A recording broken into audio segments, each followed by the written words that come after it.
नमस्कार। हर कहानी कुछ कहती है। आज की कहानी क्या कहती है तो चलिए सुनते हैं मुंशी प्रेमचंद जी की लिखी कहानी पूस की रात।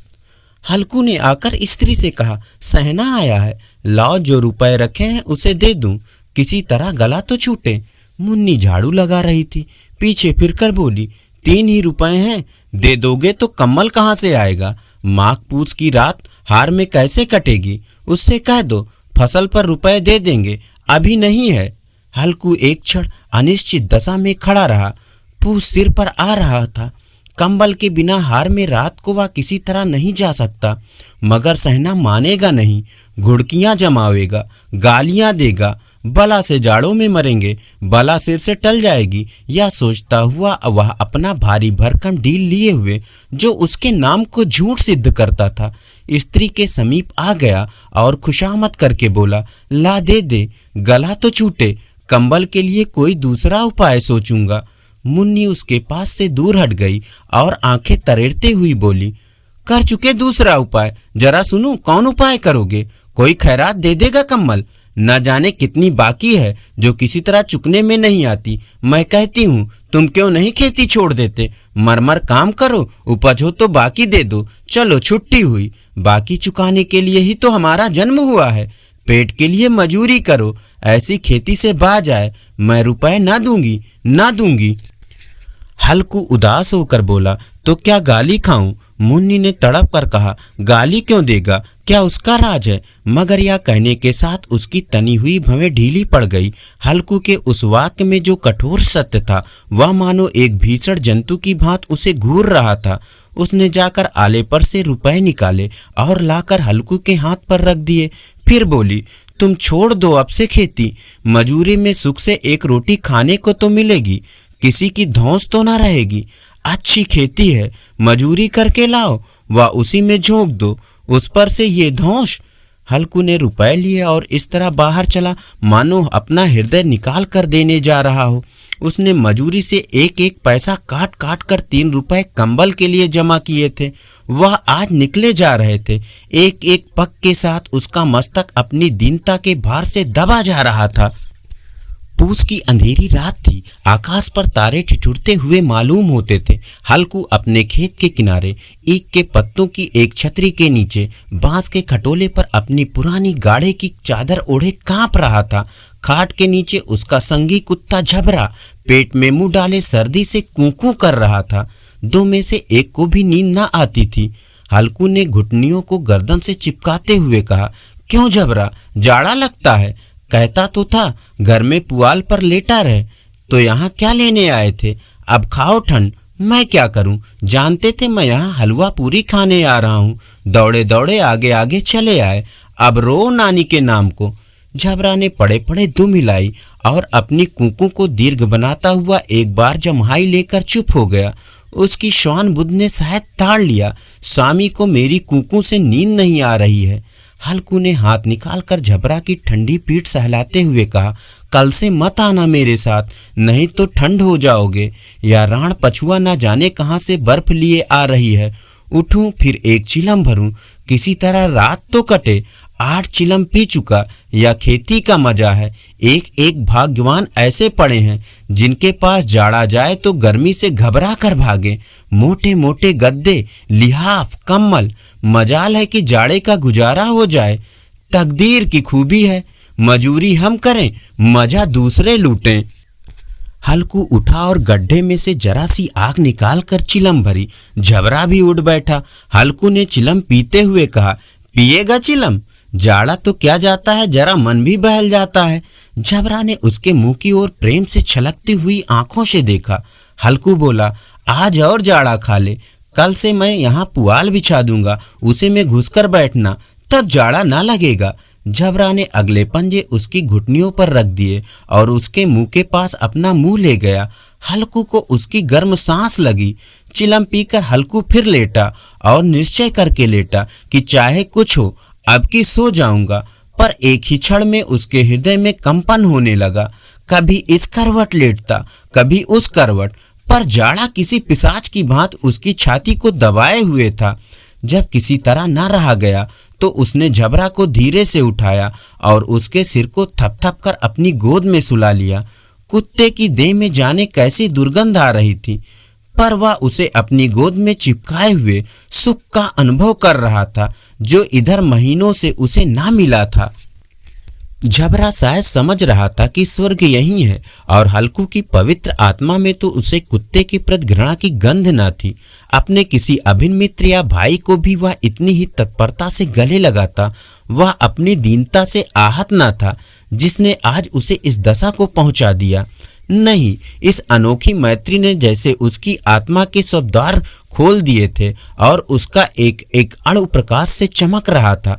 सहसा झबरा ने किसी जानवर की आहट पाई। इस विशेष आत्मीयता ने उसमें एक नई स्फूर्ति पैदा कर दी थी, जो हवा के ठंडे झोंकों को भी तुच्छ समझती थी। वह झपट कर उठा और छतरी के बाहर आकर भौंकने लगा। हल्कू ने उसे कई बार चुमकार कर बुलाया, पर वह उसके पास न आया। हार में चारों तरफ दौड़ दौड़ कर भौंकता रहा। एक क्षण के लिए आ भी जाता तो तुरंत ही फिर दौड़ता। कर्तव्य उसके हृदय में अरमान की भांति उछल रहा था। 1 घंटा और गुजर गया। रात ने शीत को हवा से धतकाना शुरू किया। हल्कू उठ बैठा और दोनों पैरों को छाती से मिलाकर सिर को उसमें छिपा लिया। फिर भी ठंड कम ना हुई। ऐसा जान पड़ता था सारा रक्त जम गया है, धमनियों में रक्त की जगह हिम बह रहा है। उसने झुककर आकाश की ओर देखा। अभी कितनी रात बाकी है। सप्तऋषि अभी आकाश में आधे भी नहीं चढ़े। ऊपर आ जाएंगे तब कहीं सवेरा होगा। अभी पहाड़ भर से ऊपर रात है। हल्कू के खेत से कोई एक गोली के टप्पे पर आमों का बाग था। पतझड़ शुरू हो गई थी। बाग में पत्तियों का ढेर लगा हुआ था। हल्कू ने सोचा, चलकर पत्तियां बटोरूं और उन्हें जलाकर खूब तापूं। रात को कोई मुझे पत्तियां बटोरते देखे तो समझे कोई भूत है। कौन जाने कोई जानवर ही छिपा बैठा हो, मगर अब तो बैठे नहीं रहा जाता। उसने पास के अरहर के खेत में जाकर कई पौधे उखाड़ लिए और उनका एक झाड़ू बनाकर हाथ में सुलगता हुआ उपला लिए बगीचे की तरफ चला।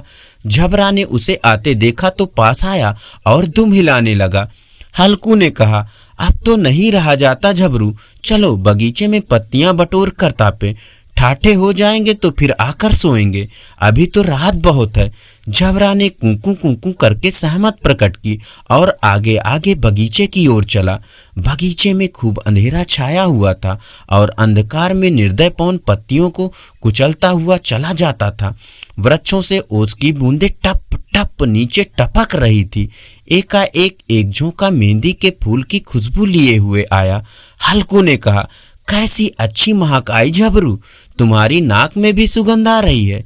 झबरा को कहीं जमीन पर एक हड्डी पड़ी मिल गई थी। वह उसे निचोड़ रहा था। हल्कू ने आग जमीन पर रख दी और पत्तियां बटोरने लगा। जरा देर में पत्तियों का एक ढेर सा लग गया। हाथ ठिठुर जाते थे, नंगे पांव गले जाते थे और वह पत्तियों का पहाड़ खड़ा कर रहा था। इसी अलाव में वह ठंड को जलाकर भस्म कर देगा। थोड़ी देर में अलाव जल उठा। उसकी लौ ऊपर वाले वृक्ष की पत्तियों को छू छू कर भागने लगी। उस अस्थिर प्रकाश में बगीचे के विशाल वृक्ष ऐसे मालूम होते थे मानो उस अथाह अंधकार को अपने सिरों पर संभाले हुए हों। अंधकार के उस अनंत सागर में यह प्रकाश एक नौका के समान हिलता हुआ जान पड़ता था। हल्कू अलाव के सामने बैठा आग ताप रहा था। एक क्षण में उसने दोहर उतार कर बगल में दबा ली और दोनों पांव फैला दिए, मानो ठंड को ललकार रहा हो। तेरे जी में जो आए सो कर। ठंड की असीम शक्ति पर विजय पाकर वह विजय गर्व को हृदय में छिपा ना सका। उसने झबरा से कहा, क्यों झब्बर, अब ठंड नहीं लग रही है? झब्बर ने कूकू कूकू करके मानो कहा, अब क्या ठंड लगती ही रहेगी? पहले से आया उपाय ना सूझा? नहीं, इतनी ठंड क्यों खाते? झबरा ने पूंछ हिलाई। अच्छा आओ इस अलाव को कूद कर पार करें, देखे कौन निकल जाता है।